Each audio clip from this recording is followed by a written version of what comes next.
지금 여러분은 건강 노하우를 전해드리는 닥터하우스와 함께하고 계시고요. 이번에는 마취통증의학과 선생님을 모셨습니다. 안녕하세요. 마취통증학과 전문의 박장수입니다. 어떻게 이번 주제가 뭔가요? 그 전에 제가 퀴즈를 하나 내려고 합니다. 네. 이정수님, 우리 몸에서 가장 운동 부위가 넓은 부위가 어딜까요? 손가락, 발목, 뭐 허리 이런 거 아니겠습니까?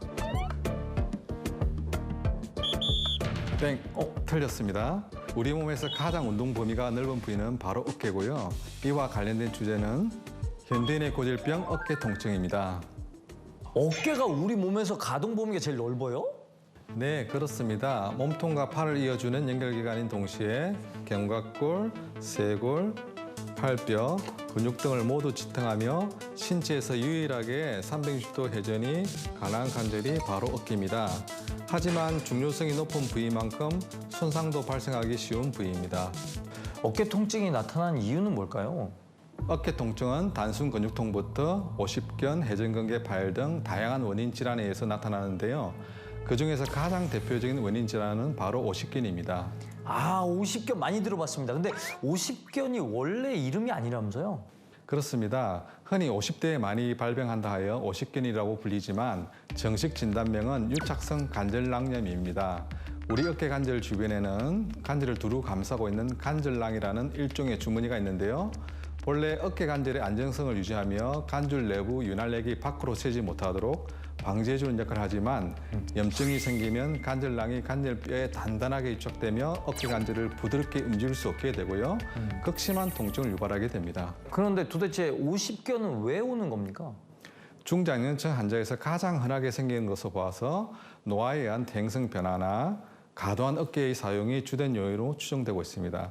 또한 최근 들어 발별 연령이 점점 낮아지는 추세인데요. 무리한 운동으로 인한 어깨 손상, 지나친 다이어트 또는 잘못된 자세 등도 영향을 주는 것으로 보입니다. 어깨 통증을 보이는 원인 질환으로 회전근개 파열도 있다고 하셨는데 그건 또 뭐예요? 회전근개 파열은 어깨 속 4개의 힘줄 중 하나 이상이 파열된 상태를 의미합니다.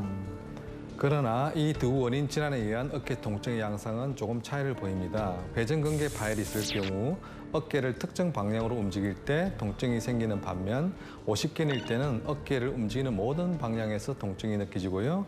어깨를 움직이는 게 어려워집니다. 어깨 통증을 겪는 분들이 많이 있으신가요?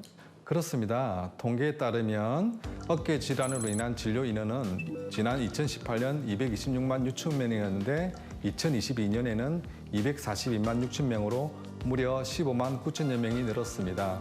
앞으로도 계속해서 늘어날 것으로 보입니다. 저희 부모님도 그렇지만 이게 어깨 아프면 그냥 나이 먹어서 그런가 보다 그러고 그냥 지나가더라고요. 그게 바로 병을 키우는 아주 나쁜 행동인데요. 사실 오십견은 시간이 어느 정도 경과하면 자연 치유되지만 일상의 불편함으로 삶의 질이 떨어지고 운동장애 등의 후유증이 남을 수도 있습니다. 또한 회전근개 파열을 방치하면 파열 부위가 점점 커지면서 주변 인대나 힘줄의 변형으로 2차 손상이 나타날 수 있는데 어깨 힘줄이 굳어져 완전 파열로 악화할 수 있기 때문에 보다 적극적인 치료가 필요합니다. 그러면은 이러한 어깨 통증이 오면 어떤 치료를 받을 수 있나요? 흔하게는 약물 치료나 물리 치료, 도수 치료, 고주파 치료 등을 받을 수 있습니다. 또 어깨뼈 안에 신경을 감싸고 있는 막에 주사바늘 넣고 약물을 주입하여 통증을 일으키는 신경을 차단하는 신경 차단술이나 주사기의 수압으로 스케를 제거하거나 어깨 관절에 구멍을 내어 염증을 완화시키는 어깨 관절 낭 팽창술 등의 치료를 진행할 수 있겠습니다. 자, 마지막으로 어깨 통증을 예방할 수 있는 방법도 알려주셨으면 좋겠습니다. 먼저 어깨에 부담을 주는 자세를 피해야 합니다.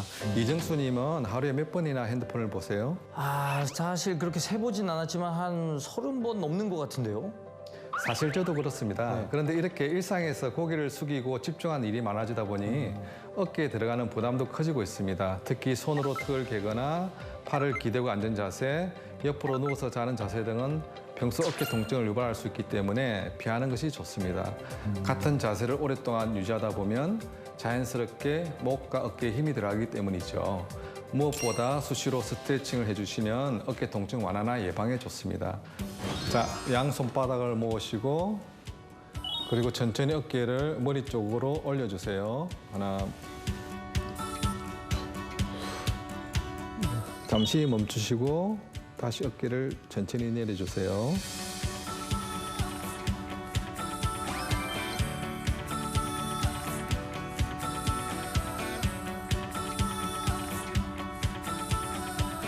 아, 이게 몇 번 안 했는데도 싹 풀린 것 같아요. 네, 오늘 어깨 통증의 정체부터 치료법, 예방법까지 알려주신 박장수 선생님, 감사합니다.